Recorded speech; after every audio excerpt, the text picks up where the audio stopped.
सो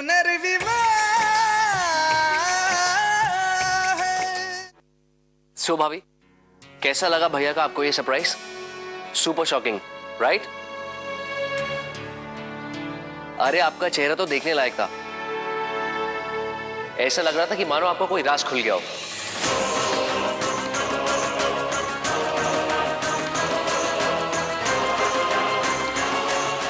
अच्छा, आप सब हम दोनों को आज्ञा दीजिए, हमारी रात की 3 बजे की फ्लाइट है, हमें निकलना है। चलो मैं तुम्हें एयरपोर्ट छोड़कर आता हूँ। भैया, जब मैं छोटा था तब भी आप मुझे स्कूल छोड़ने जाते थे। अब मैं हनीमून पे जा रहा हूँ तो अब तो अकेले जाने दो।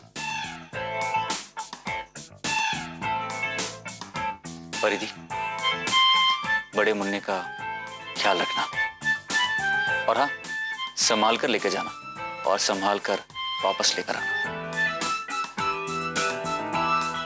अरे भाई, अब हंसी मजाक बहुत हो गया है, अब इन्हें बाहर तक छोड़ाते, वरना पता चला इनकी फ्लाइट ही मिस हो गई है। चलो चलो चलो चलो चलो चलो चलो प्रतीक भैया।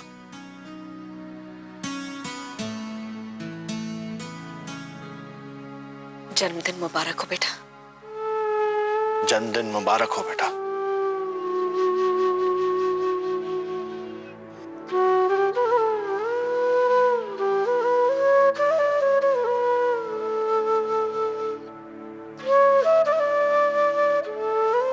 बस बस, माफ करना बेटा, तेरा जन्मदिन याद ही नहीं रहा। कोई बात नहीं माँ, मैं समझ सकती हूँ। आरती, वैसे सही फैसला लिया है तुमने। पहले पति के बारे में बताना चाहती हो ना यश को? जरूर बता देना कि प्रशांत तुम्हारा पहला पति जिंदा है। आरती, मुझे हैरानी से मत देखो, मुझे माफ कर दो आरती। मैं जानता हूं ये मौका नहीं है ये सब बात करने का, और मैं ये भी जानता हूं कि मैंने तुम्हें कसम दी थी ये बात छुपाने के लिए। आज वही कसम मैं वापस लेता हूं। देर रहते ही ये सारी सच्चाई यश को बता दो। बता दूंगी बाजी। वैसे बहुत देर हो चुकी है, मैं आप लोगों को विश्वास दिलाती हूँ कि मैं आज ही यश जी से सारी बातें साफ साफ कह दूंगी कि मैं विधवा नहीं, तलाकशुदा।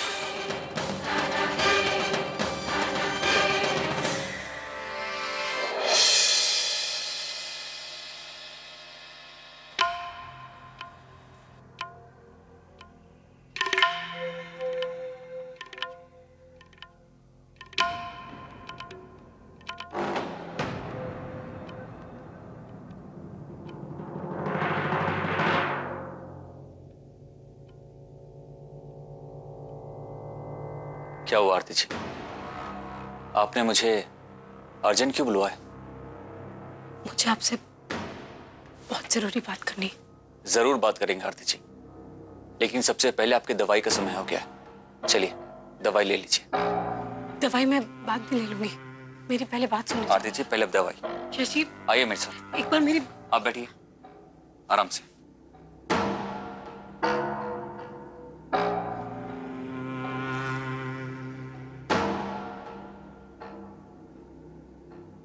ले लीजिए।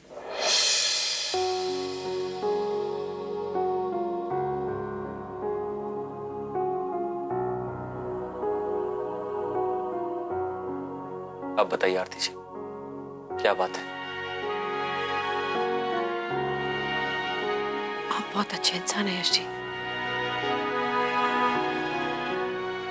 सारे रिश्तों को बहुत खूबसूरती, ईमानदारी और बखूबी निभाते हैं आप।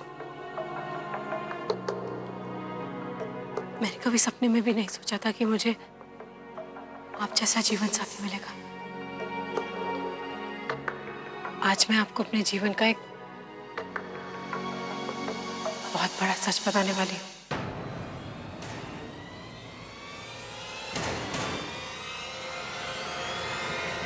यश बेटा, यश, बहुत गजब हो गया है बेटा।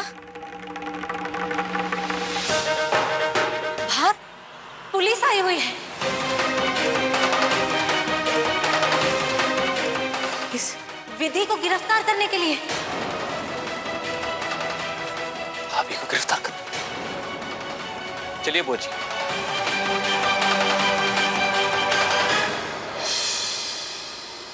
आप भूल रहे हैं इंस्पेक्टर, कहां खड़े हैं आप? सिंधिया परिवार की बहू पर इतना बड़ा इल्जाम लगाने की हिम्मत कैसे की आपने? सिंधिया साहब, कानून की नजर में गुनहगार सिर्फ गुनहगार होता है। अब वो किस खानदान का है, गरीब है या अमीर है, इससे कानून को कोई फर्क नहीं पड़ता। लेकिन मैंने कुछ नहीं किया। मैं अपने बच्चों की कसम खाकर कहती हूँ, मैंने कुछ नहीं किया। मगर इंस्पेक्टर, ये फैसला आप कैसे कर सकते हैं कि कौन गुनहगार है कौन नहीं? देखिए, आप लोगों से कोई दुश्मनी तो है नहीं मेरी। आप लोग शहर के इज्जतदार लोग हैं, लेकिन क्या करें, सबूत ही ऐसे मिले हैं जो इनकी तरफ इशारा करते हैं। देखिए, मिसेस विधि सिंधिया के नाम अरेस्ट वारंट है मेरे पास।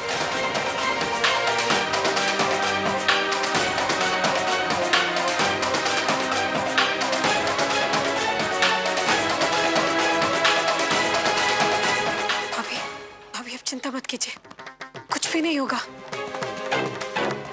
फिल्म एंड टीवी प्रोड्यूसर करण मेहता की मर्डर केस के इल्जाम में। करण मेहता? मैं तो इस नाम के आदमी को जानती तक नहीं। मैंने तो इसका नाम भी आज पहली बार ही सुना है। तो फिर भला मैं क्यों उसका? विधि, तुम डरो मत।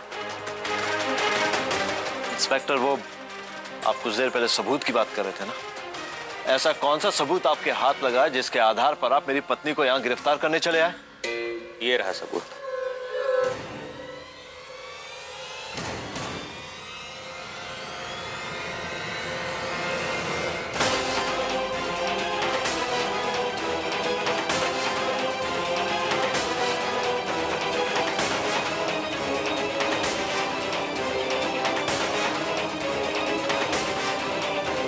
इसे तो पहचानती होंगी ना आप, भोपाल के मशहूर एसएस ज्वेलर से खरीदा था आपने।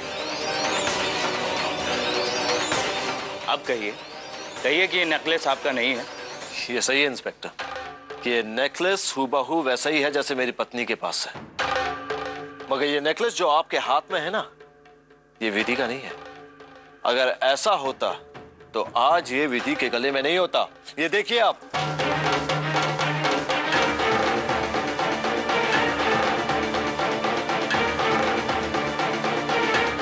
और कोई सबूत? ऐसा कैसे हो सकता है? हमारी जांच पड़ताल नहीं, गलती है आपकी। गैर जिम्मेदार हैं आप। आपकी एक गलती ने एक नामचीन खानदान की शरीफ बहू को कातिल बना दिया है। कानून मैं भी जानता हूं, लॉ किया है मैंने, और हमें सिखाया गया है कि किसी बेगुनाह को मुजरिम करार करके सजा दिलवाना सबसे बड़ी गलती है। आई एम सॉरी सिंधिया साहब, लेकिन हमें जो सबूत मिले हैं उस हिसाब से ये नेकलेस 5 साल पहले खरीदा गया है, और आपकी पत्नी ने जो नेकलेस पहन रखा है वो काफी नया सा लग रहा है। ये भी तो हो सकता है कि पकड़े जाने के डर से इन्होंने। भैया क्या कर रहे हैं आप? प्लीज भैया। यही गुस्सा है वकील साहब, जो अच्छे अच्छों से बड़ी बड़ी गलतियां करवा देता है। लेकिन मैं कह रही हूँ इंस्पेक्टर साहब, मैंने कुछ नहीं किया है। अरे उस इंसान को मैं जानती तक नहीं। और ये हार आपको इसलिए नया लग रहा है क्योंकि ये अभी अभी मेरी देवरानी ने पॉलिश करवाया। आप चाहे तो मैं अभी अपनी देवरानी को फोन लगाकर आपकी बात करवाती हूँ। आप खुद ही पूछ लीजिए उससे। रहने दो विधि, वो दोनों छुट्टियों के लिए जा रहे हैं और इनकी बेबुनियाद बातों में आकर उन्हें परेशान करने की कोई जरूरत नहीं। क्या ये नेकलेस मैं अपने साथ ले जा सकता हूं? अगर आप चाहें तो इस बात की परमिशन मैं कोर्ट से ला सकता हूं। इसकी कोई जरूरत नहीं है, आप नेकलेस ले जा सकते हैं। एक जिम्मेदार नागरिक होने के नाते हम कानून को जरूर सपोर्ट करेंगे।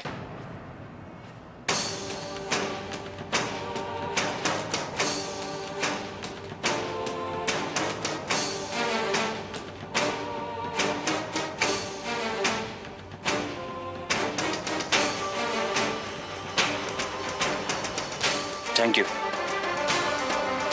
चलिए।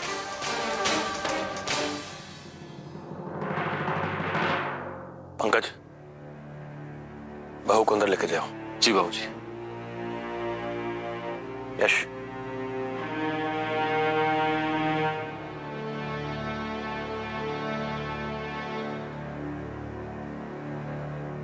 चलिए माया जी, हम लोग चलते हैं।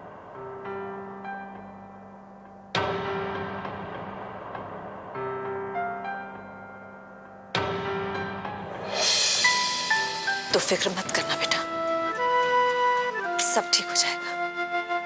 माँ, बच्चों को अपने साथ ले जाइए ना, घर के माहौल में बहुत तनाव है, उन पे बुरा असर पड़ सकता है।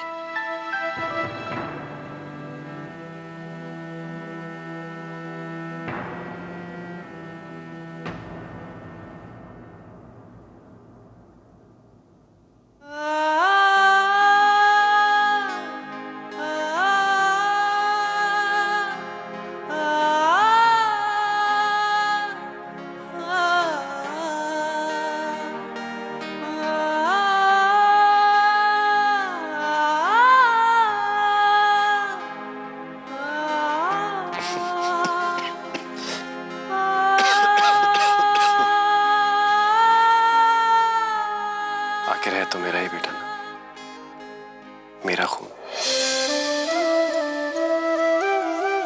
कुछ तो असर होगा ही ना।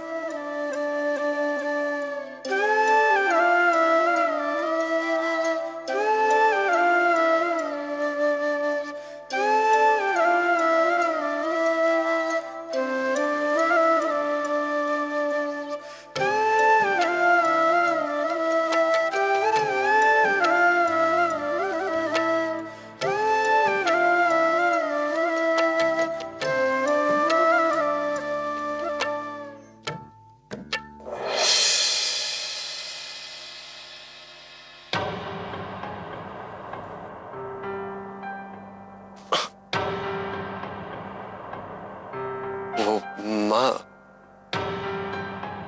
दरअसल वो एल्बम बस ऐसे ही पड़ी हुई थी तो मैंने। तू अपने अतीत से बहुत दूर निकल आया है प्रशांत, शाख से टूटे एक पत्ते की तरह। इसलिए अब समझदारी इसी में है कि तू उस शाख से दोबारा जुड़ने की कोशिश मत कर।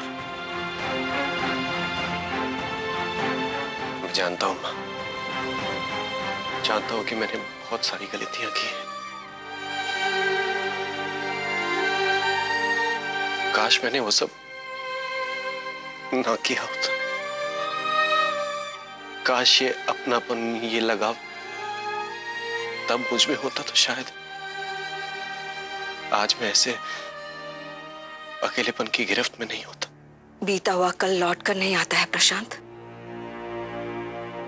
इसलिए उसके लिए दुखी होने, अफसोस मनाने से कोई फायदा नहीं है। तेरा अतीत अब किसी और का वर्तमान और भविष्य बन गया है।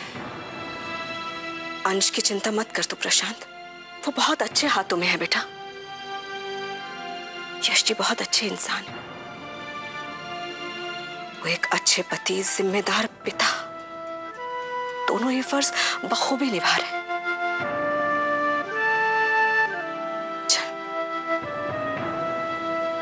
मैं इसे वही रख कर आती हूँ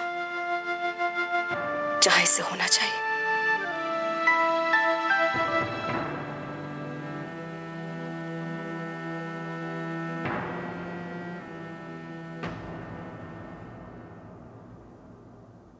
शोभा,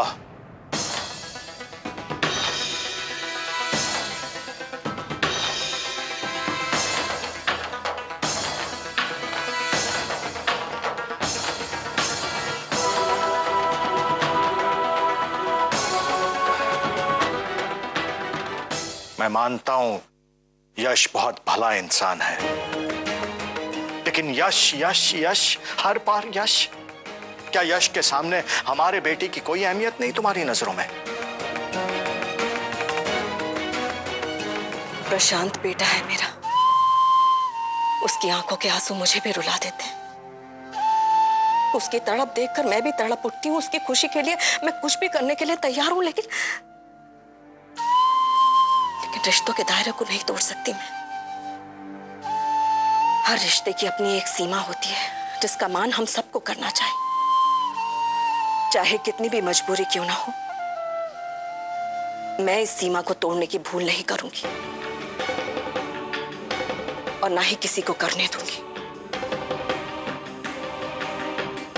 आप मेरी बातों का मतलब तो समझ ही गए होंगे।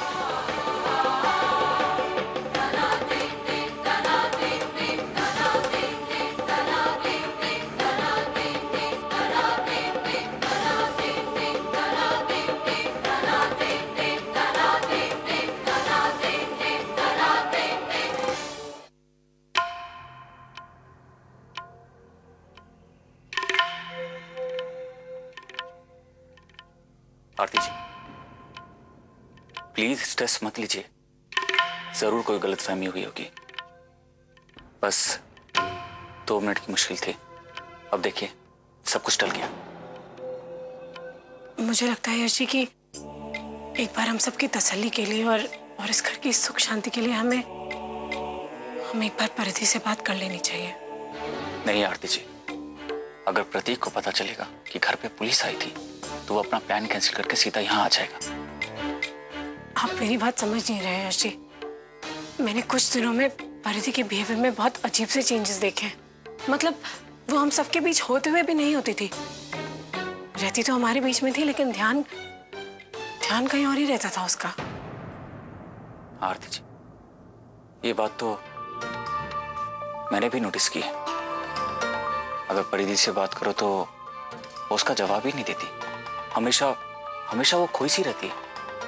हाँ, और उस दिन भी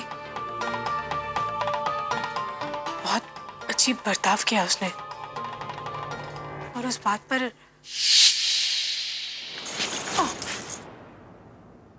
सॉरी परिधि। अरे वाह, बड़ा खूबसूरत नेकलेस है। नया लिया क्या? भाभी ये मेरा नहीं है, विधि भाभी का है। एक्चुअली आज ही पॉलिश करवाया है ना, इसीलिए नया लग रहा है। विधि भाभी किचन में बिजी थी तो उन्होंने कहा कि मेरे रूम में रख दे, तो बस वहीं जा रही हूँ।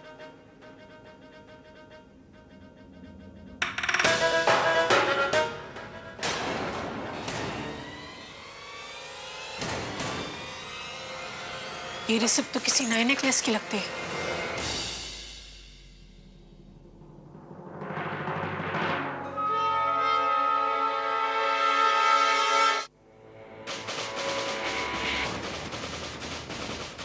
एक्चुअली भाभी ये मैंने नया नेकलेस खरीदा है ना, उसकी रिसिप्ट है। पर ये नेकलेस विधि भाभी का ही है। अब पॉलिश कराने की क्या रिसिप्ट लेना, है ना भाभी? अरे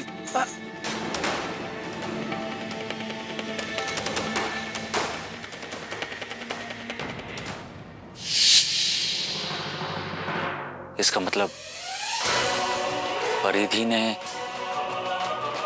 नया नेकलेस खरीदा था और वही नेकलेस भाभी ने पहना था, और वैसा ही नेकलेस पुलिस को करण की बॉडी के पास मिला। लेकिन परिधि के साथ करण का और उसके बॉडी के साथ क्या लेना देना? एक मिनट, कहीं आपका इशारा? नहीं यशी, मैं ऐसा बिल्कुल नहीं कहना चाह रही। परिधि लापरवाह जरूर है, लेकिन ऐसा काम वो कभी नहीं करेगी। और हो सकता है कि गलती से उससे वो नेकलेस कहीं खो गया हो और विधि भाभी के डर की वजह से उसने नया नेकलेस बनवा के उन्हें वापस कर दिया हो। हाँ आरती जी, शायद ऐसा हो सकता है। और मेरी परेशानी का कारण भी यही है कि कहीं परिधि की नादानी की वजह से विधि भाभी किसी प्रॉब्लम में न पड़ जाए। इंस्पेक्टर राठौर को शक तो हो ही गया है कि वो नेकलेस नया सा है, और जिस दिन उनका शक यकीन में बदल गया और उनके हाथ इस बात का सबूत लग गया, तो वो परिधि से झूठ का कारण भी जानना चाहेंगे। फिर हो सकता है कि धोखाधड़ी और झूठ बोलने के चार्जेस भी लग जाए उस पर। यू आर राइट आरती जी। अगर परिधि से नेकलेस गुम हुआ था तो वो भाभी को बता देती, कम से कम पुलिस की नजरों में झूठे तो नहीं साबित होते। जैसे मुझे लगता है कि हमें एक बार परिधि से साफ साफ बात कर लेनी चाहिए, जाने तो कि आखिर बात क्या है।